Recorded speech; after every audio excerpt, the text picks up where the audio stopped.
Good evening. Welcome to our Aldine AFT Legislative Town Hall. We're excited to be with you tonight. And tonight we have the honor and the pleasure of having three important people that I say in Aldine ISD and in the community. Because when I tell you they support Aldine AFT, I am so thankful and grateful for their support. So you guys may not know, Aldine AFT is an employee union. We represent teachers, bus drivers, custodians, police officers, so anyone that does not hire or fire. So with that being said, we do not accept administrators. At this time, I want to introduce who our panelists will be tonight. I'm going to start off with Dr. Goffney, who is the superintendent of Aldine ISD. Dr. Goffney, can you give us a little background of how you became the superintendent of Aldine ISD and how long you've been with the district? Well, good evening, everyone. I have been trying to become a member of AFT since I arrived, and Mrs. Houston will not allow me to become a member for whatever reason.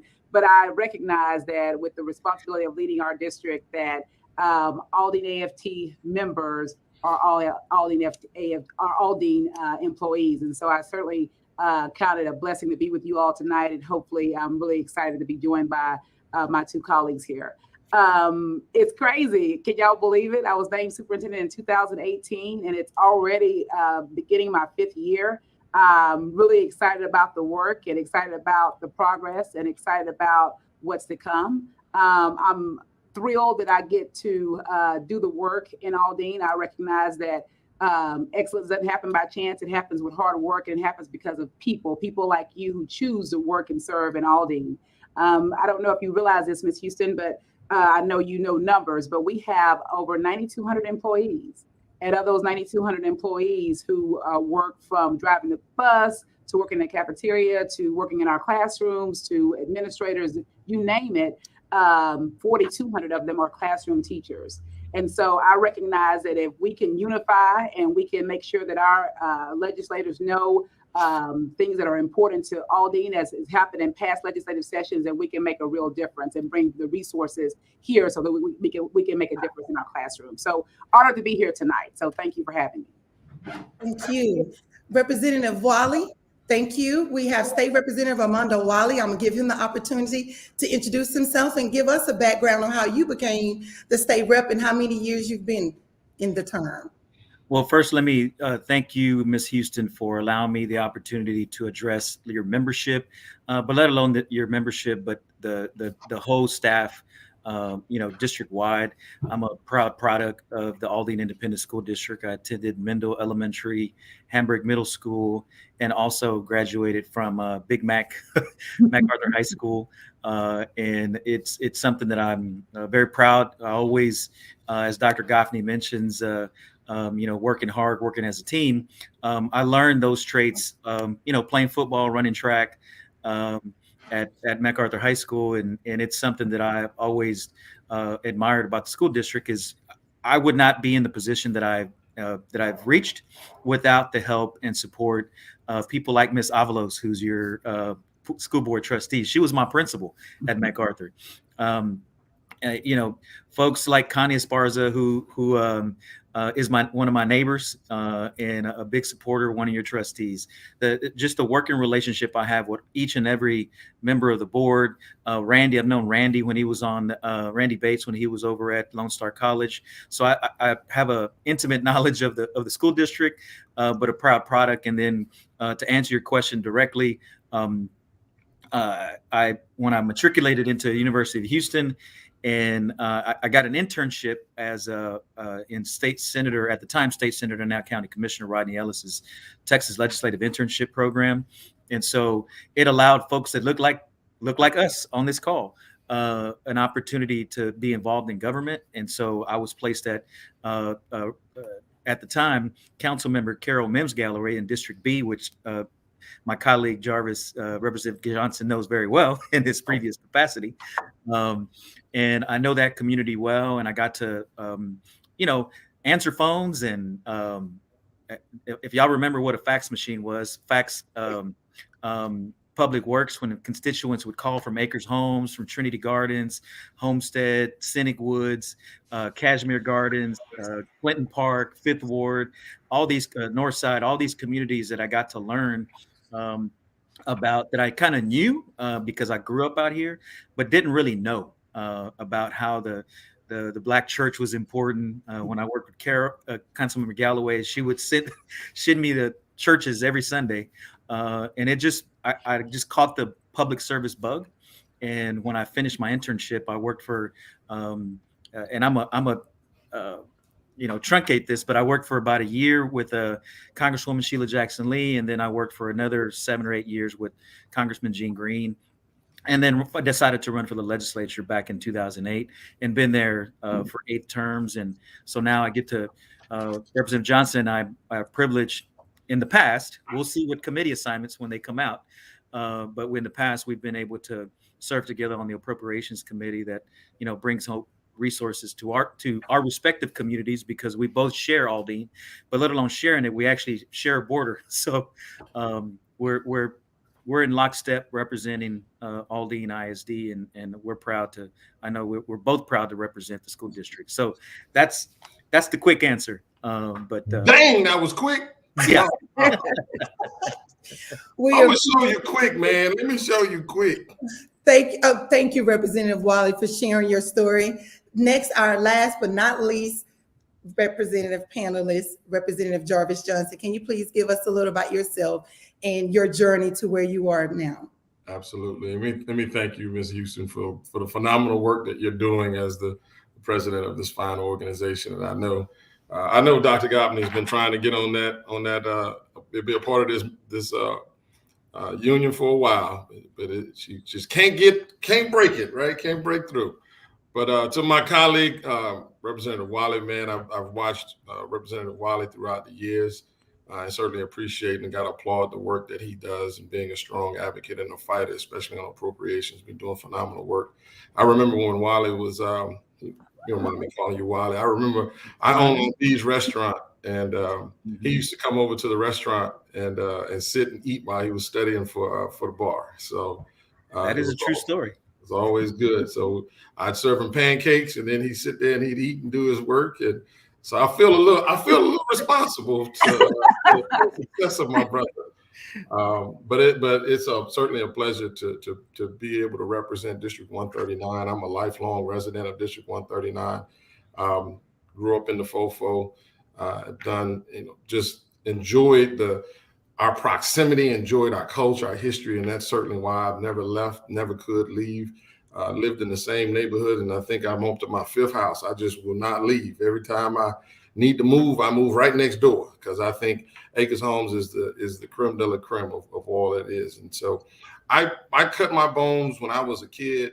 My mother used to work for the late Congressman Mickey Leland, and I used to have to go with her everywhere. One of the jokes I always tell is that my mother gave me a really bad drug problem. She drugged me everywhere. She drugged me to places I didn't want to be. She drugged me to these Mickey Leland rallies. And that kind of what got me going into politics. And then I started running my own after-school program called Phoenix Outreach Youth Center in the 5th Ward. And through the work that we did through Phoenix Outreach, I recognized that I could not reach those children until I reached those parents. But then I started quickly realizing I couldn't reach the parents until I fixed the community. And so we had so many different things that we needed to work on. So we needed to do economic development, business development, job creation, job development. So all of those things kind of catapulted me to become a city council member for District B. And during that time, while serving as District B council member, consistently every year we were able to get the most money for our CIP, which is the capital improvement program, to make sure that we had the infrastructure, to make sure we had good streets. And because we were so far behind, I always made sure, and Kara Galloway was my predecessor, and while we always with the Hatfield and McCoys, at the end of the day, we had the love for our community to make sure it got better. And so we all worked collectively together. And then when Mayor Sylvester Turner decided to run for mayor, the opportunity presented itself. And so as a business owner that wanted to continue the job creation and the community development, is kind of what drove me to get involved and run for District 139. So the rest is history. And I certainly have appreciated being here and getting the work done that we've done. a lot of times this is a thankless job, but it's always good when we know we can bring money back home to the district. As Representative Wiley has pointed out, being a part of appropriations, we actually can touch that money. We can actually see it and know exactly where it's going. And so there are a lot of things that we want to spend money on, and there are a lot of things that we want to stop them from spending money on. And so we need to make sure, as two strong representatives, that we're going to be standing in, at that dais, fighting for education, fighting for more money for our teachers, and certainly for our retired teachers, more money for our custodial work, just more money for education, period. Not worrying about border walls, and not worrying about, trans kids, and not worrying about, this and that. Stay focused on what the job that needs to be done, and that is funding education to the level that it needs to be funded. Mm-hmm. That's what we fight for. So. Which is a great segue into our agenda for tonight. Thank you, Representative Johnson. The purpose of tonight's town hall is to provide our audience the opportunity to hear what the representatives will be fighting for us on public education. And then also we want to hear from Dr. Goffney to hear what the district is wanting, because at this point, we all must be a team in this fight. And so there are ways where you on the call can help with this fight. And so we want to hear some things that are happening and how we can assist. So with that being said, one of the agendas that Texas AFT and yes, Aldine AFT members, what we're fighting for is at least a $10,000 pay increase for teachers. And then at least a 15% pay raise for support staff. So we're referring to custodians, bus drivers, our police officers. And so we know, as we all know on this call, but maybe others don't know, how Texas, we rank at the bottom across the nation when it comes to education and the salaries. And so we're hoping we can get a piece of that pie of this surplus. Also, one of the things that we are definitely wanting is an actual class size limits. We understand that we have a retention crisis going on. And so one of the fights that we are asking for across the state is to actually have class size limits. People say it, but we need to honor it, and people need to be held accountable for it. Now, I'm going to start off with Representative Wiley. As we all know, we have had an unprecedented educator retention crisis in Texas, and that has hit home right here in Aldine ISD. What have you heard from your constituents in your district about this retention crisis? What have you heard from educators in our district? Well, first of all, none of us would be here without those educators, right? And so I think it's important that we honor their sacrifice, because vast majority of teachers, college educated folk, they could be doing something else, but they choose to be teachers. They choose this calling of being educators. And so specifically, what I've heard from teachers and from parents is that, a lot of teachers are obviously underpaid, right? And so just based on inflation, the cost of goods, the cost of going to the grocery store, the cost of putting gas in your car to get there, the cost of childcare. If you are a teacher that has a family, and we should support those families. The best way, that's what I've heard, is that a lot of those teachers are feeling that financial strain. What I would say in response to that, to those teachers is, we have the base bill, which is HB1 in the appropriations process. The three biggest drivers of our budget at the state level. So Representative Johnson and I, we both serve on the Appropriations Committee. And real quick, the best way I can describe it is that the only bill that we have to pass in the legislature by the Constitution is that budget. So we could actually pass a budget in a couple weeks and call it a day. Obviously, realistically, that's not what happens. About 8,000 bills are filed. 1,000 of those actually become law. But that budget bill is a moral document. It tells us what the priorities are of this state. And so you have one bill by, I think, Representative Tallarico that speaks to a $15,000 pay raise for teachers. I support that. But realistically, I think that's a marker, right? That's a marker to be put down. And you talk about $10,000. Well, in the actual budget itself, there's no particular line item for teacher pay. There is a rider 82 in the budget that talks about several incentives, several mechanisms to be able to allow school districts to be able to do that funding for, or give them the tools and resources, mind you, to be able to allow for a certain type of raise. Now, will it be $10,000? Will it be $15,000? Those details will be hashed out later on. But there is intent, what they call an intent rider in the budget, that speaks towards teacher incentive, teacher retention, because the best way you can do that is by raising the basic allotment. So right now, each kid in this state gets about 6,100, or I'm sorry, not each kid. Each school district per child gets about $6,100 per child. And you can correct me, Dr. Goffney, if my math is off. But you could, when we passed HB 3, we haven't raised that basic allotment based on growth. And so what we could do is to equalize the funding so that that basic allotment could be raised to about $6,700. That would allow those school districts like Aldine to then use those extra dollars, or I don't want to say extra dollars, those well-deserved dollars, to then, because under HB3, you have to, about 30% of those new dollars has to be paid or has to go to teacher incentive and retention. And so what I'm saying is, with that extra, just raising that basic allotment allows for better resources to be distributed to our teachers and to our paraprofessionals. And so I know that's a long answer, but I think there's some context in there that needs to be hashed out. But I know I support it. I know Mr. Johnson here supports it. So whatever the amount would be, we're going to be fighting in the appropriations process to get that teacher. And this is a bipartisan issue. It's not a partisan issue. You've heard from the governor and lieutenant governor speak to that. And you've heard Speaker Phelan speak to teacher pay. So there's some will in there. Now it's really getting down to the details. Thank you, Representative Wiley, because you are correct. There's not just a straightforward answer. There must be background provided. You're absolutely correct. The basic allotment would be the perfect start to it, because that will put more money into the school district. It's a part of that school financing. So thank you. Representative Johnson, same question for you. What are you hearing from educators in your district about pay raises, retention crisis? What would you like to share in addition to what Representative Wiley have stated?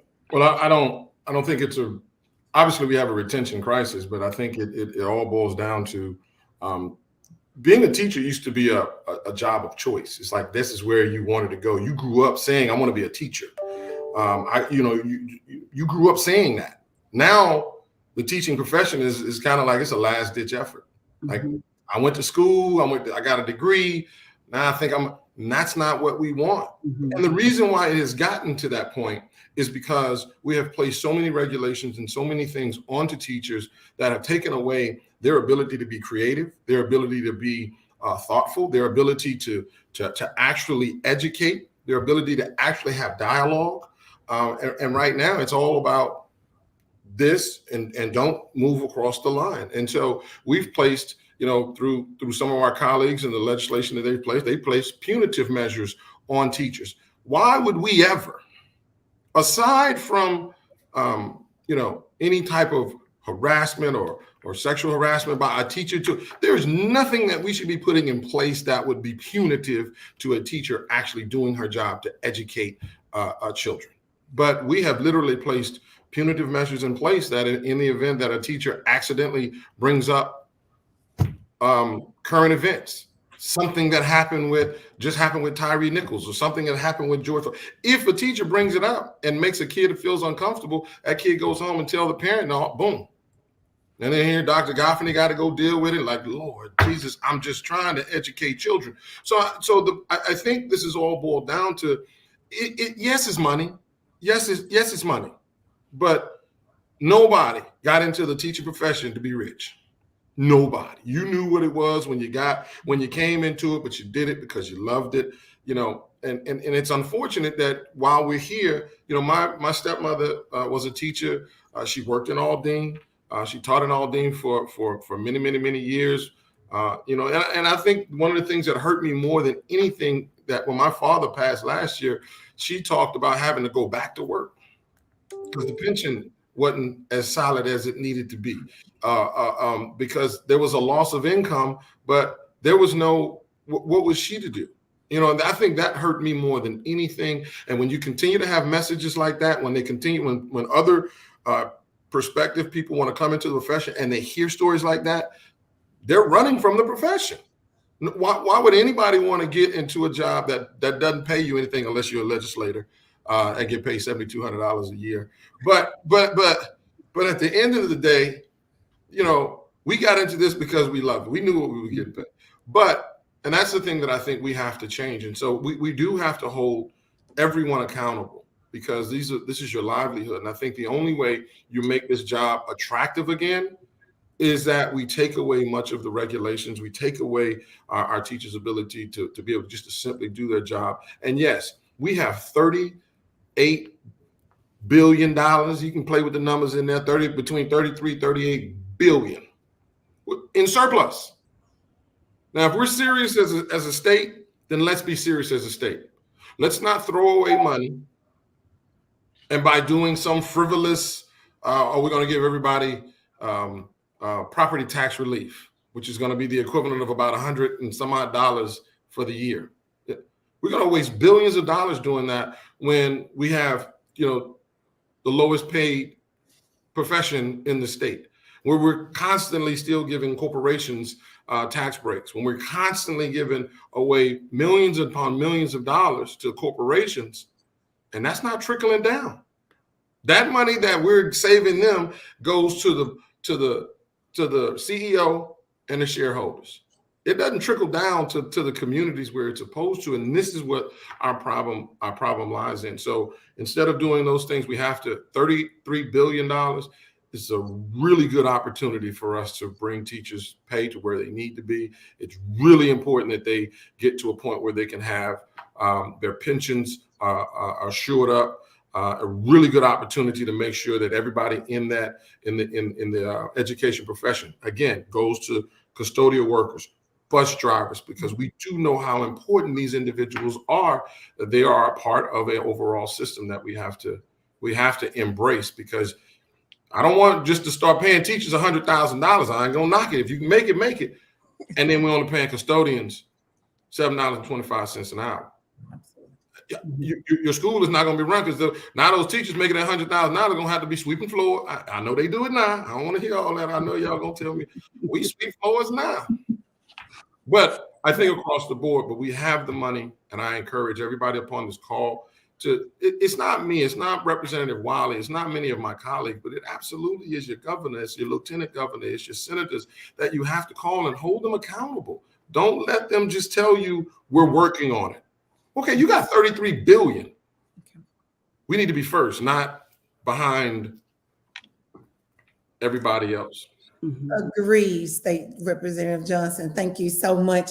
Dr. Gaffney, what is important for the school district to advocate for in Austin this session? What is the school district wanting to advocate for? Well, there's several, and I think you've hit on a couple of the top ones. Of course, teacher recruitment and retention. The teacher vacancies this year across our country, across our state, have been alarming, and even across our city. And I said at the top of the hour that we have 4,300 teachers. That's 4,300 teachers. And when we consider that teachers aren't entering the profession and they're not graduating from higher ed, where are we going to get those teachers from? So I know teacher pay is definitely something that we are aligned with the AFT and other organizations which are calling for increased funding. But when you think about all of our teachers, it's not always equal. We recognize that we have some experienced teachers who we've got to address that pay level. And the only way to do that is additional funds. I know Representative Wiley alluded to, and Representative Jarvis, the fact that the basic allotment increasing could be one option. The other option that we've talked about in our district extensively is pay based on enrollment versus ADA. We recognize that in the spirit of COVID, we quit emphasizing attendance because we want to encourage both students and teachers to stay home when they were sick. Well, that culture, that expectation has shifted, and students aren't coming to school like they have come. However, the overhead stays the same. The teacher still has to get paid. The electricity still has to be paid. Everything still has to be paid. Yet our funding is based on ADA. So we're hoping that there's some type of adjustment for how the basic allotment or pay based on, of course, enrollment versus ADA. In addition, when you consider going back to the teachers, the fact that if teachers have choices of where to teach and thinking about some of the challenges that we have here in Aldine ISD, most of our teachers drive in. And so they're leaving different districts to drive in to Aldine because there's not a lot of housing. And so that's going to put Aldine at a major disadvantage when it comes to attracting teachers. So we need the additional resources so that we can be intentional with going out and recruiting and, again, retaining the teachers who choose to live, work, and make a difference in our district. And perhaps the other one that I would highlight, because we have a menu of different things, but I think this will resonate with all of our listeners and with the representatives as well, is the importance of mental health. When we think about school safety and mental health and how we're going to be able to, in this post-COVID world, be able to move forward and address the needs of the whole child. I recognize, and we'll probably discuss this later about school safety funds and all those things, but we want to make sure that it remains a local control issue and when it relates to those the funds from school safety, because our district is hardened, our buildings are hardened, and we still want schools to be a place where our students can come and have fun, be engaged, and not have to worry so much. But we also know that they bring those worries from home. And so we've got to have mental health professionals who can meet their needs as well. So we hope that with the school safety funding that we're hopeful is going to come out of this legislative session, that we maintain that local control. Thank you, Dr. Goffney, for that. We are in agreement on that. We do want it based on enrollment and not ADA. We are totally in agreement to that. So thank you for bringing that up. Representative Wiley, welcome back. We know you lost connection. We're happy to have you back on with us because you're next in line. Perfect timing. A key part of our demands are at least a 15% increase in the pay of school employees like custodians, maintenance people, educational aides, school police officers, just to name a few. You've got a bill this session to raise the minimum wage to $15. What are your thoughts about the struggles of lower income workers like school support staff? Look, frankly, I come from that background. My mom worked at Church's Chicken on Tidwell and Airline when I was in high school. So I know firsthand the struggles that families, at the time, minimum wage, I think was about, I don't know, $4.35 or it was some obscene low amount. Look, even $7 is not enough. We need to raise the minimum wage. Look, I remember my mom, when she would come home, there would be times when that, those drumsticks and that biscuit was all we ate, they were good. Don't get me wrong. But, it's, and look, we were blessed to have food on our table, regardless of where it came from. But the struggles of the bus driver, who's trying to decide if he or she should pay for the prescription drugs that are high, like diabetes medications or high blood pressure medications, or as well reported, the price of eggs. I was at the grocery store the other day. They had those 2 dozen eggs was like $8 or $9, right? I mean, that's just it's difficult for working class folk to get there. So that was the reason why we filed this minimum wage bill to raise it to 15, because it's something. Look, Walmart, I think a month ago, that's a plug for Walmart, but they raised their minimum salary, I think, to $14 an hour. Look, there's a reason why Costco has retained employees, right? Why HEB retains employees, because they pay above minimum wage. When hardworking people have to work 2 and 3 jobs just to make ends meet, that's not the American way, and that's not how we should function as a society. When hardworking people can't even keep the lights on, can't pay the water bill, can't pay their prescription drugs, can't put gas in their gas tank. I remember when I was a student at U of H, I was so glad that there were times when I would get my refund check, and I was able to put at the time $6-7 for gas, right, and that would get me to school and back that one day. And so I just it's something that's in my heart, and something that tugs at me because I know what these families go through. And look, I've been blessed. I've gone to law school. I've been blessed, and but I know that these folks are my neighbors, and my neighbor across the street is a janitor. Another one works in food services for Aldine. So I know these folks. These folks are my neighbors, and I know how they struggle.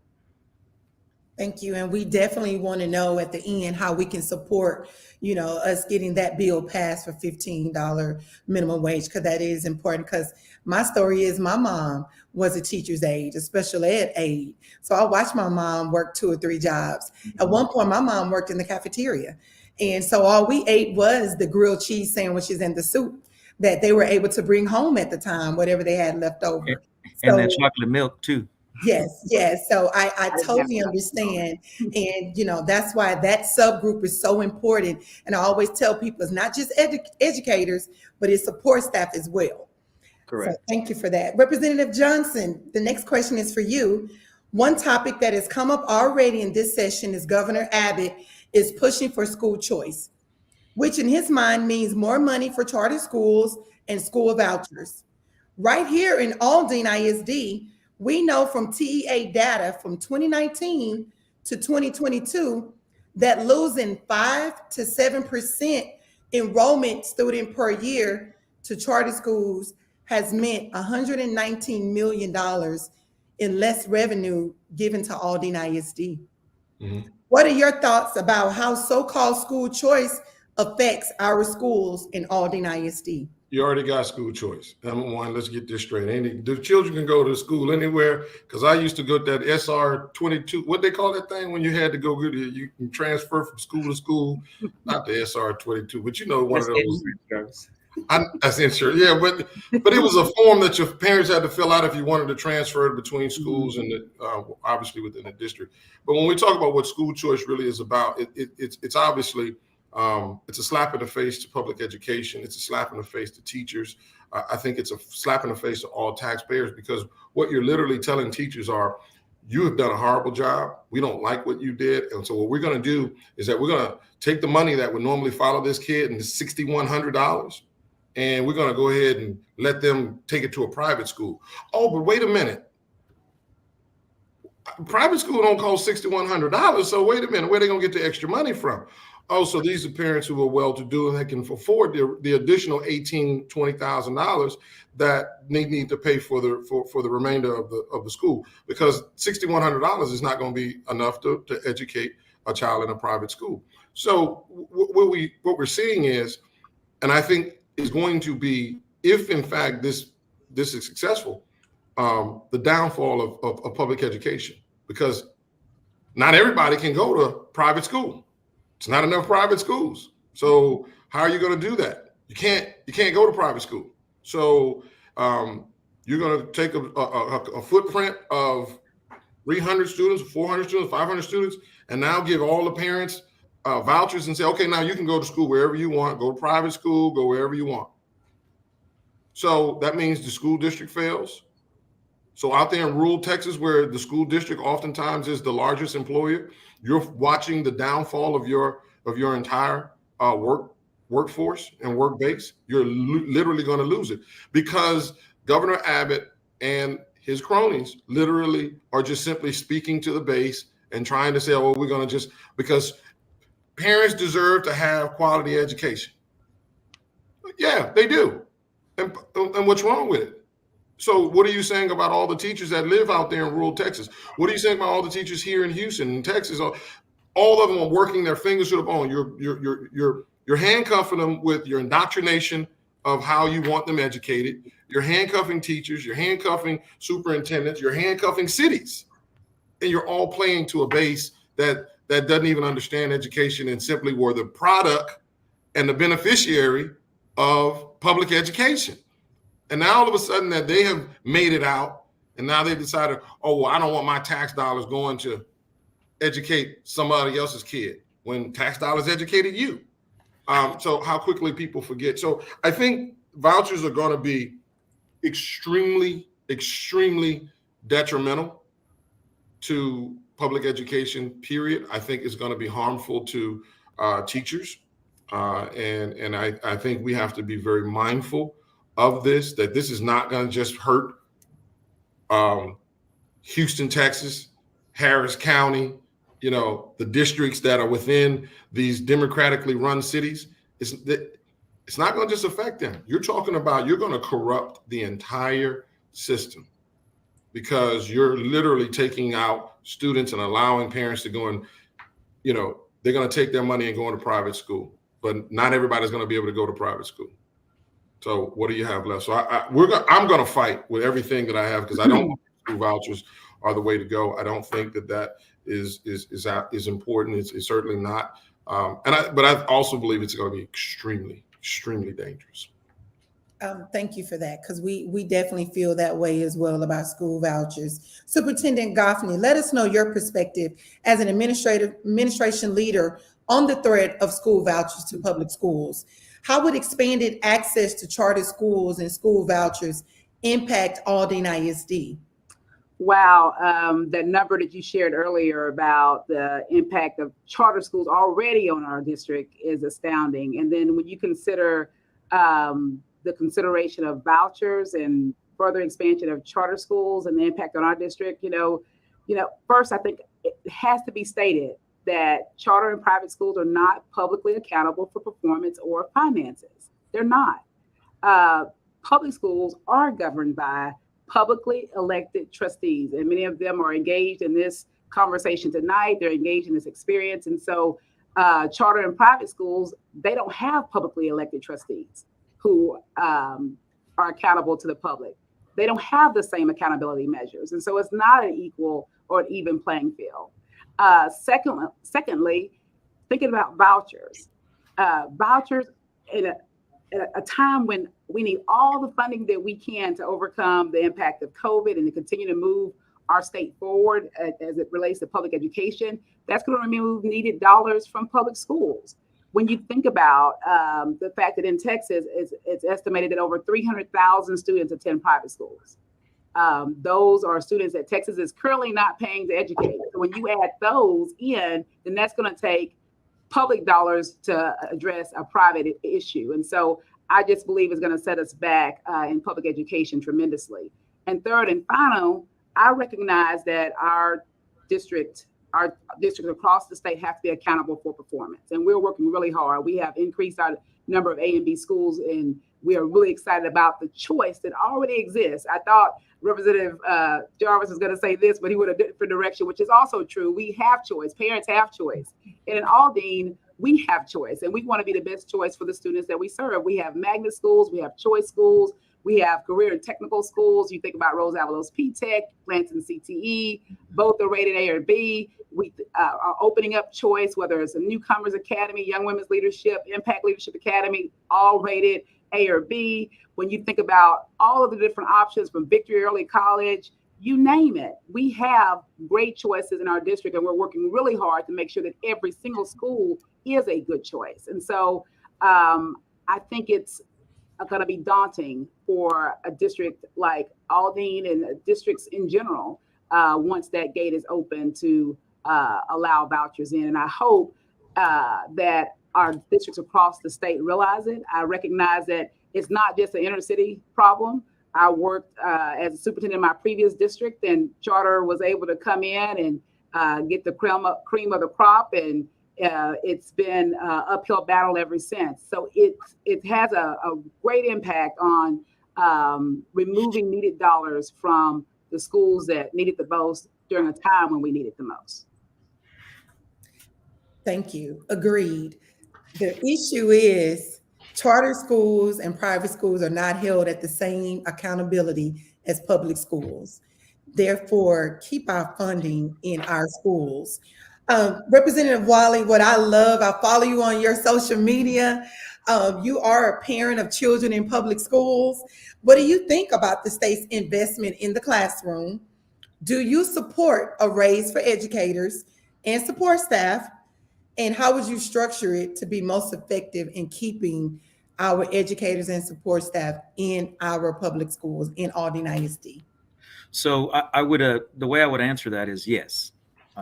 That's the simple answer. I mean, I do support raises for paraprofessionals, for bus drivers, for the mechanics, for the police officers, for the teachers' aides, for the teachers. I think the way that you do that is in the way that I alluded to earlier, is when we get down to passing a budget, is when that Rider 82, I think that's Rider 82. I can stand be corrected on that one, but there is a rider in the budget currently that it's an intent rider, and all that does is it's based on what the House and the Senate do when they pass both their bills and they go to conference. And so what happens is my goal, my hope would be is that we would at minimum raise the basic allotment, right? Because then you can use those dollars how each school district needs to do that. And that's for me.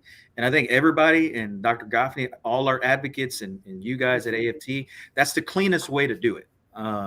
And because it allows all school districts those extra dollars, that extra $600. I think you can, there's going to be a buy down of these, I'm not going to get too technical on this, but on these compression pennies in the school finance formula, there is, I think, a way in property tax relief to be able to, because one of your highest tax bills is your school district taxes, right? Mm-hmm. Why that's happened over time? Because the legislature before in the 80s and early 90s, the state of Texas was putting a higher percentage of the formula was from the state. Right? The state resources, and then your local property taxes. Well, that's flipped now, right? So now a greater portion of the tax burden on homeowners is that tax bill, and school districts suffer. And why does that matter? Because now you're putting it on local property tax owners to foot the bill where the state should be putting more money in, period. And so I just think at some level, we have to revisit the school finance system. HB3 was fine. Don't get me wrong. It was a good step in the right direction. Mm-hmm. But look, we haven't updated the basic allotment since then. Mm-hmm. That's 2019, right? Where's 2023? And you have, there was probably close to 5 million kids, around 5 million kids at the time. Look, we're over 5 million kids now, right? Mm-hmm. So we're reached 30 million people in this state, right? So if we don't educate these folks, I mean, it's just going to be, thank God for the oil and gas industry. I mean, that's just a fact, right? Because we would be, a state that has no resources to provide. So I do want to make one correction, because I don't want to leave here misleading the viewers that are watching this. So my kids do not attend Aldine ISD. I do want to make that clear. And so they attend Catholic schools. So I do want to make by no means, because my children attend a Catholic school, that I do not support public education, because you have two people right here on this call. It was his wife. He fought. I heard him, but it was his wife, and she said no. It wasn't Representative Wiley, because I was there. I was sitting right there. I listened to the whole conversation. So I just want to make that clear. I don't want anybody to leave here thinking that my children attend public school. They do not. I just want to make that clear. We appreciate you clearing that up. But what we know, you are an advocate, a strong advocate for public education. And you have always been, since I've been in this district, Team Aldine. And you make it known, Big Mac. You make that known. All day. All day. Yes, sir. Representative Johnson, the next question is for you. One issue you have been outspoken about is classroom censorship and academic freedom. Part of the crisis in teacher retention is about teachers being fed up with being told what to teach and how to teach it, and what to say about slavery and what they can't say. What are your thoughts about this debate and whether teachers should have the freedom to teach the truth? If you can give us two in like 2 minutes or less. Well, I can curse in 2 minutes because let me tell you something. That's all you're going to get from me when it comes to this CRT, when it comes to legislators telling teachers what to and how to teach. When you think about fascism, fascism is when the government tells teachers how to teach and what to teach. Now, they talk about indoctrination all the time. Indoctrination. We don't want kids being indoctrinated, but literally we have the 1776 project, and we literally have the 1865 project, and we have all the. But you have to do this and you have to do that, but you can't talk about this and you can't talk about that. And those are the things that I think that becomes very disheartening, becomes very confusing, and just becomes very troubling for teachers because look, they're here to teach. And if a current event is happening, then a current event is happening. But to simply lie all across this nation and say that CRT was being taught in elementary, middle, and high school is a bold-faced lie. It's a theory that is taught on a college level. But yet somehow legislators all across this country jumped on that bandwagon and said they don't want that. Let's not talk about Martin Luther King. No kid should be made to feel bad because of the struggles of one particular group over another. And here's what's funny about that, because in the same vein that I talked to them about CRT, that they are absolutely against that, and I said, good. So we need to ban it all. So let's get rid of Confederate Heroes Day in the state of Texas, because we got to talk about what Confederate. You're literally.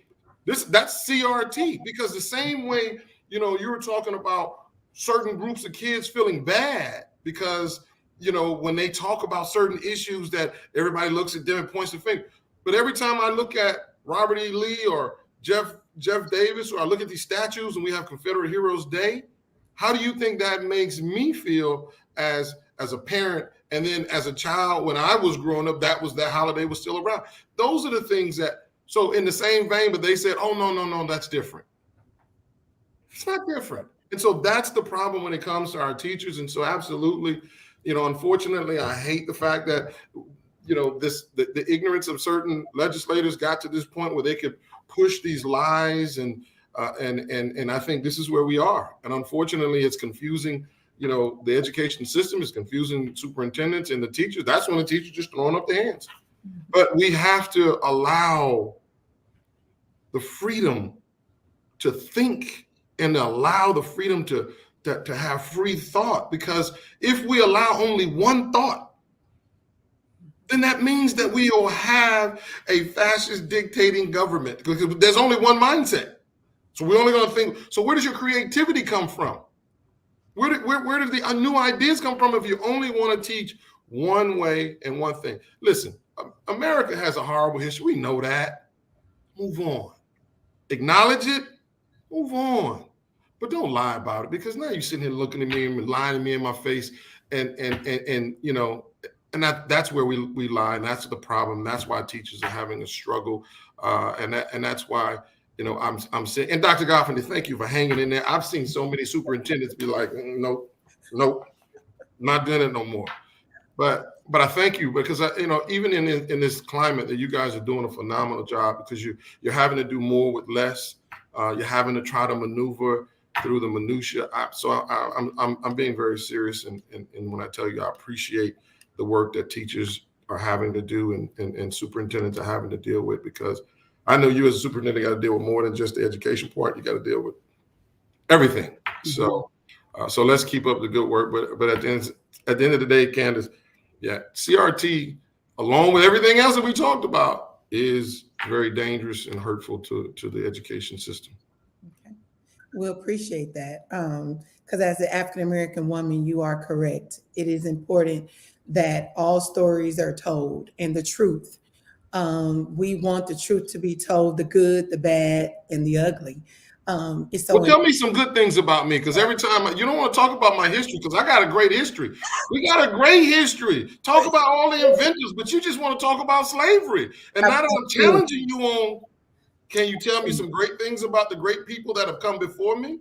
Absolutely. And what's happening, what I'm hearing from my members is, as you stated, you already have to deal with so much. Now you're adding another barrier. And with the low pay, it's not worth the mental stress. It's not worth the fighting.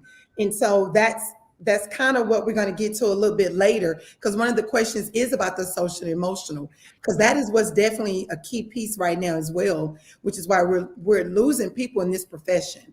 Dr. Gaffney, the next question is for you. Whether it's funding for the schools, safety from gun violence, or navigating turbulent political waters with the state, it's difficult to run a school district in Texas. What are the key challenges you are dealing with right now, and how do you hope the state legislature will come to your aid?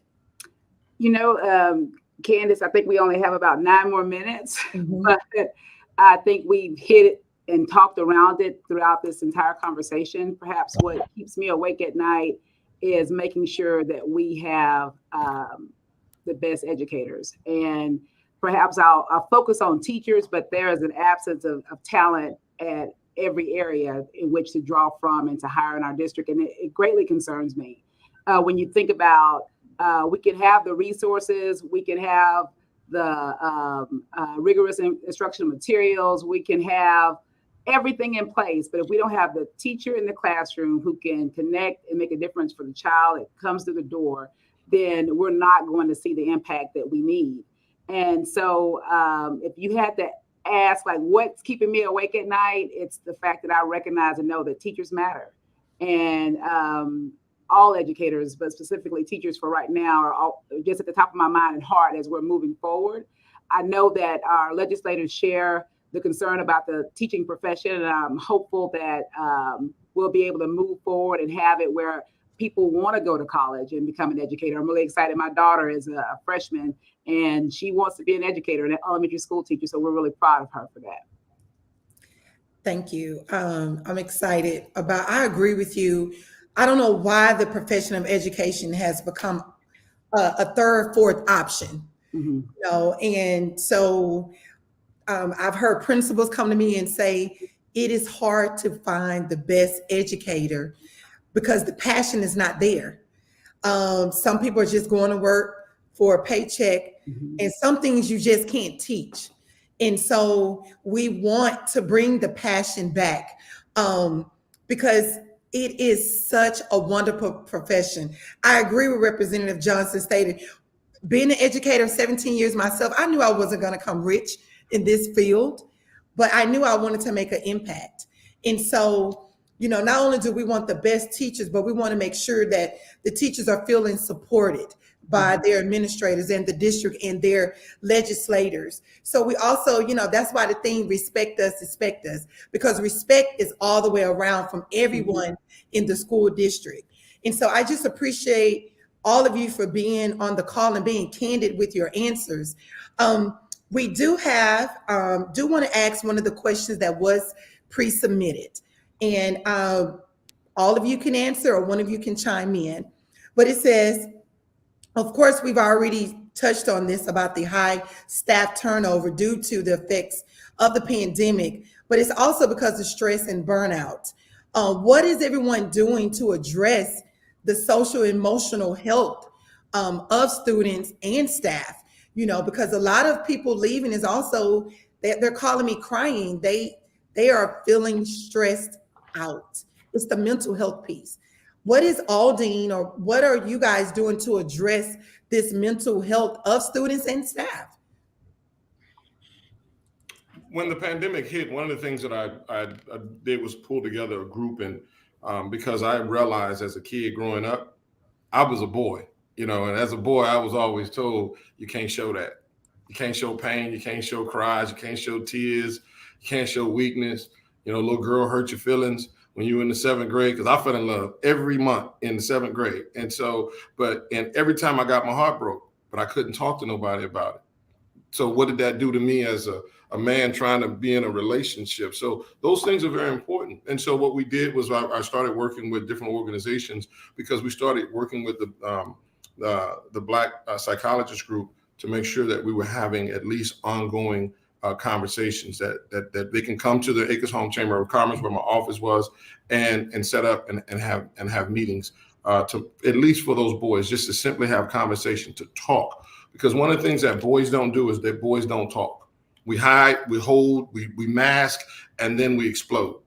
And I think that's why it's important that we give outlets to allow these kids. That's why more after school program needs to be in place so kids can build that confidence. They may not be confident in the classroom because it's not all there, but in that after school, they have an opportunity to showcase some abilities, whether it's, extracurricular sports or even academics. That gives them that smaller space and a smaller opportunity to then shine. And all we know, every kid, every human being just simply needs hope and an opportunity, because all we live on is hope. I just hope everything goes well. And so unfortunately for many of our kids, hope is not there. And so we have to build that hope in them. And the only way we do that is we have to spend that time with them. And if we do that, then you'll find the less fighting. You'll find, we're able to push them into different environments, because again, if there's hope, there's less likely they're going to go get in trouble because I got a job waiting for me, or I got opportunity waiting for me. So I'm not going to mess this up. And so we have to build that in there. So we keep these things, and that's Dr. Goffin. That's one of the conversations I'm gonna have with you when we have a meeting later in the week. It's this very conversation and topic. And so, and then if I may brag on myself, Dr. Goffin, during the pandemic, I gave Aldine over 250 computers to make sure that computers were not available yet, because and that was another way of making sure that there was some online opportunities for some of the students to have counseling sessions online, and it served twofold. So at the end of the day, that I think that's what's really, we have to get these, and I'm not leaving my girls out, but absolutely, boys all our life have been taught you can't show. Wiley talked about being on an Aldine football team, and he used to always truck people. I don't know what truck people. He always truck people, and so he'd go out there and lay that wood, but they couldn't show it. They were in pain though, but they couldn't show it. So, and I think a lot of times that does pain to a kid long term. That we're told you can't be emotional, and so now as a grown man, even when I'm upset or hurt or mad, I can't show it. I have to, and I think that's detrimental. Okay. Dr. Gaffney, would you like to address the question, how is Aldine ISD addressing the social emotional health of students and staff? I think this conversation needs to be elevated. Post-COVID, I've been an educator for 24 years. I've been a superintendent for 15 years. And post-COVID, we have seen behaviors exacerbated in a way that I'd never seen before, whether students as well as teachers and other staff members. And so I think we'll be studying the impact of COVID and staying at home and not being able to come to school and be engaged and connected for a long time. And so as we've come out, though, I'm really proud of the work that we've done. We have started, as part of our strategic priorities, we launched the social emotional learning department. And all that means is we provide mental health supports. We've hired more mental health personnel who are addressing and supporting the whole child. In addition, we are very fortunate that we are 1 to 300 on counselors. So we have the number of counselors that are needed on our campuses. And so the more support that we can provide for both students and teachers is going to be absolutely critical. I'm hoping that during this session, and they clarify what funds are going to be earmarked, additional funds are going to be earmarked for safety. We're using the $10 to actually help support and with mental health professionals. In addition, we recognize that we have to provide our new teachers with support. We have a SHINE program that is helping them to have mentors, to have an outlet and an opportunity to come and engage and discuss new teacher challenges so that they can come up with potential solutions. Also, we recognize that pay is important, but leadership matters, and leaders who provide opportunities such as the gift of time, we prioritize, especially at the secondary school. I was speaking with a group of teachers and principals at the secondary school. We're not quite there. We can't brag about it as of yet, but we provide a lot of planning time for our staff, and our community spoke loud and clear. We adopted a calendar that's hopefully going to give our teachers and our students more short breaks next year, this upcoming school year. And so I think just looking at creative ways, yes, we want the additional funding, and Aldine has always prided itself on paying our teachers well and using additional funds, whether it was ESSER funds for retention bonuses and so on and so forth. But we've got to think of creative ways to support our teachers and, of course, provide the support for our students who, again, at Aldine, they were home for over a year and a half. And some of them were unattended and some of them experienced things. And we're having to, not only recover learning, but recover emotional stability. Thank you. We are at our hour mark, but I did not, Representative Wiley, I didn't know if you want to address that question. I did want to give you the floor if you wanted to. No, just real quick. I mean, just a couple of examples on the students. Now, I'll focus more on the students because that's what I know a little bit more, have a little more insight is really under TEA's budget. There is or even under Health and Human Services, which are two biggest budget drivers, there is I think bipartisan consensus to do some more work in mental health for students. One of the programs that Dr. Goffney is allowed to come in, and again, these are working with nonprofit organizations like Communities in Schools, and I'm trying to get them some more dollars so that they can expand into more schools in Aldine because of the track record that they have, right? So that's student oriented to provide that wraparound service, right? Mm-hmm. And then on the mental health side for teachers, we definitely have to do some retention counseling. Because these teachers are working their butts off, and as Representative Johnson mentioned earlier, we're just putting so much on them that weighs on you. And so I know there's just for mental health in general for both students and teachers, I know there is a coalition of advocates and educators and superintendents that really why it matters to the point that Jarvis was making, or Representative Johnson was making about rural communities. It's important for those rural communities because there's no Duchesne Academy in rural West Texas. There's no Kincaid in Lufkin, right? Mm-hmm. These school districts in rural communities, along with school district like ours, 50, 60,000 students, and that's relatively big compared to one of the rural ones. But I think you do have some consensus that we do need a better job of addressing those needs. So we're on it. We just got to seal the deal. Well, I love it. Mental health is something that we all have to work together on to be creative to address it, because I am getting calls from the teachers, things that I haven't had years. I've been the president 9 years. This year, I've had more calls of situations, and I know it is because of the mental health that they have they're at their boiling point.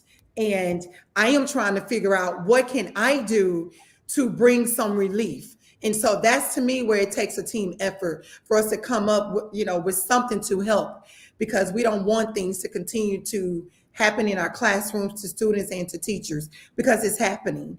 I don't have time to ask another question, but I want the audience to know we'll be setting up individual meetings with Representative Johnson and Representative Wiley so we can have even more of Candid Talk, because I know they are open to that.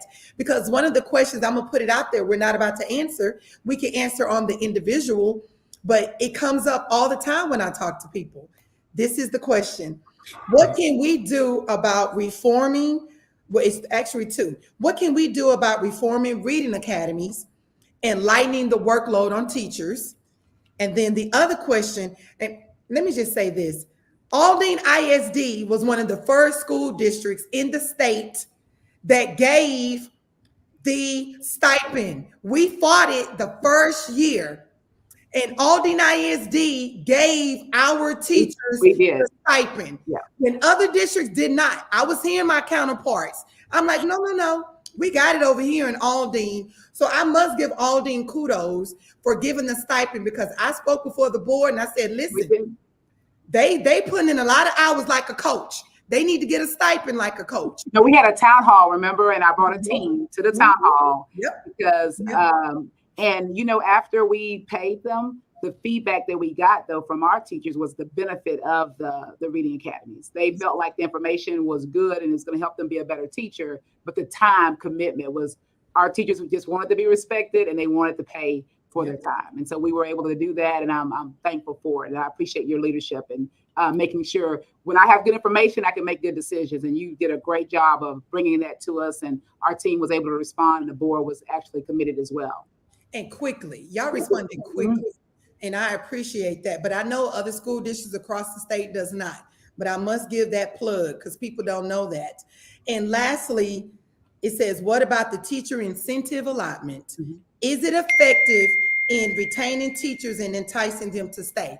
We can have those individual conversations and topics about that, not tonight. You guys, this has been wonderful. I cannot tell you how grateful we are and blessed to have you, State Representative Wiley, and State Johnson, to be one of our representatives, and how we are blessed to have you, Dr. Goffney, as our leader in this district. And I just wanted to give you guys 30 seconds to give any closing statements before we leave, before we end this. I'll start with you, Representative Wiley. Just thank you, Candace, and your membership and AFT, Aldine AFT. Appreciate your leadership. You have my cell number, so you know how to reach me. And I'm just proud to represent you guys. And, I'm glad to have people like Representative Jarvis Johnson, standing next to us. Don't worry, I'm not going to truck him.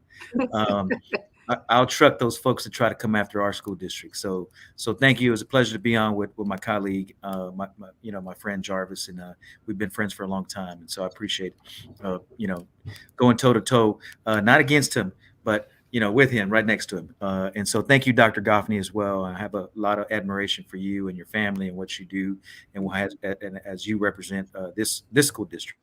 And so I appreciate this opportunity. It's ditto to everything my colleague just said. Thank you. Okay. And lastly, Dr. Goffney. No, absolutely ditto. Thank you to you and your leadership, Candace. Thank you to the two legislators that are here. I'm very fortunate in Aldine ISD to have legislators who are passionate about public education, are champions for public education. And thank you for all of you who joined. Please make sure and mark your calendar. We have a spring job fair on March 5th. And in Aldine ISD, we have competitive pay and benefits. We also have a critical needs supplement pay. We have a 401 matching plan, all the things. So go visit our HR website. I am not going to miss this opportunity to have these good teachers who joined us reach out to other good teachers and share the opportunities here in Aldine ISD.